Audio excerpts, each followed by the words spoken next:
Hi friends, ఎలా ఉన్నారు? Welcome to our channel Parvati ముచ్చట్లు. భారతదేశం విభిన్న మతాల కలయిక. దేశవ్యాప్తంగా జరుపుకునే పండుగల్లో కూడా విభిన్నత్వం కనిపిస్తుంది. హిందూ పండుగల్లో ప్రధానంగా దసరా, దీపావళి పండుగలు జరుపుకునే వేడుకల్లోనూ, అమ్మవార్లకు పెట్టే నైవేద్యాల్లోనూ ఎన్నో విభిన్నత్వాలు కలిగి ఉండడం భారతదేశ ప్రఖ్యాతనే చెప్పుకోవాలి.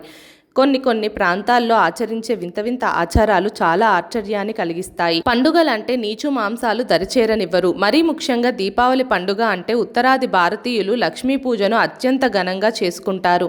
దీపావళి పండుగ 5 రోజుల పాటు జరుపుకుంటారు. లక్ష్మీదేవి సంపదకు, శ్రేయస్సుకు అధిదేవతగా భావించి భక్తి శ్రద్ధలతో పూజలు జరుపుతుంటారు. ఇక తూర్పు భారతదేశంలోని పశ్చిమ బెంగాల్లో కూడా దీపావళి పండుగను ఘనంగా జరుపుకుంటారు. బెంగాలీలు అంటే మత్స్యప్రియులు అనే విషయం ప్రత్యేకించి చెప్పనక్క లేదు. బెంగాలీలు చేపల్ని చాలా ఇష్టంగా తింటారు.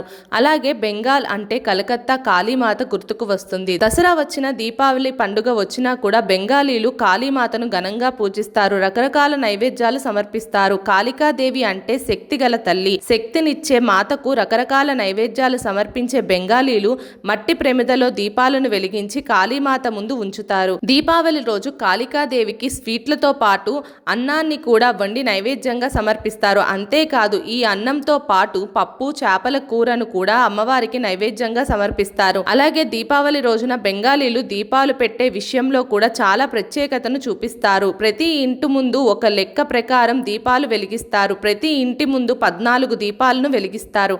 అలా చేస్తే దుష్ట శక్తులు దరిచేరవని నమ్ముతారు. నరదిష్టి తగలకుండా ఉంటుందని భావిస్తారు. మా వీడియోస్ కనుక మీకు నచ్చినట్టయితే మా ఛానల్ని లైక్ చేయండి, షేర్ చేయండి, అలాగే సబ్స్క్రైబ్ చేసుకోవడం మాత్రం అస్సలు మర్చిపోకండి. మరిన్ని ఇలాంటి వీడియోస్ కోసం మా ఛానల్ని ఫాలో అవ్వండి.